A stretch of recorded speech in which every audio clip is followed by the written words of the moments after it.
We're going to talk about the need for persons like us to serve on the boards of corporate America and to be paid for our services. Rather than start by sharing with you my resume, you can see my resume and my profile on LinkedIn. You don't need to know about my degrees and all the jobs I've had. I thought for this purpose, I would share with you all of the reasons that I should not be a corporate director. I am today on 3 corporate boards. 2 are public corporations, and I've served in total on 6 different boards that compensate directors.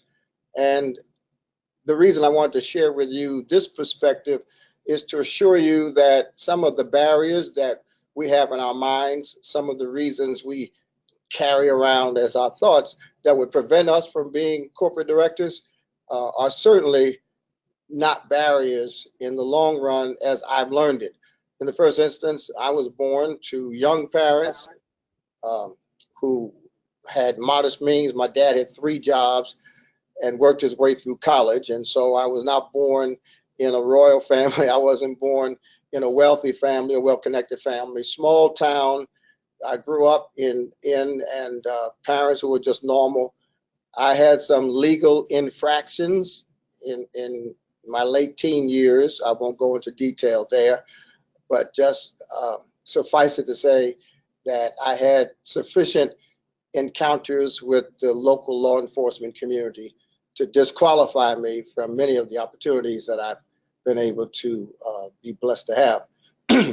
I graduated from high school at 17. I didn't actually officially complete college until I was 34. And so it took me 17 years to do a 4-year degree, which some might call being a late bloomer.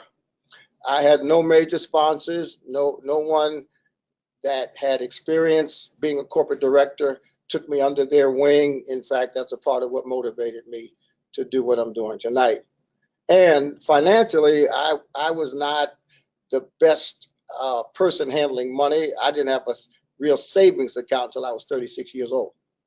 And I share that with you to assure you that whether you are working in a mundane job or whether you are an executive already, whatever barriers you think stop you from pursuing your dream of being a corporate director, they can't be barriers that are as substantial as my barriers were. And I had to overcome the thought that I could ever be a corporate director, or I could never be a corporate director before I could pursue this dream that I had for about 25 years.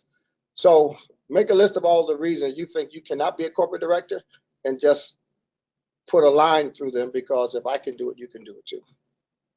My motivation for doing this, which started really with a little post that I did on LinkedIn about a month ago. I was sitting somewhere thinking some thoughts, and I just decided to post something about being corporate directors. And of course, the responses have been almost overwhelming. But I wanted to do it because, first of all, there were people in my life that I knew very well who were corporate directors and who could have taken me under their wing, but they just didn't do it. And I was determined, after having been rejected by the people who were in a position to help me, I was determined to do it despite the fact that I didn't have the kind of help that I should have had.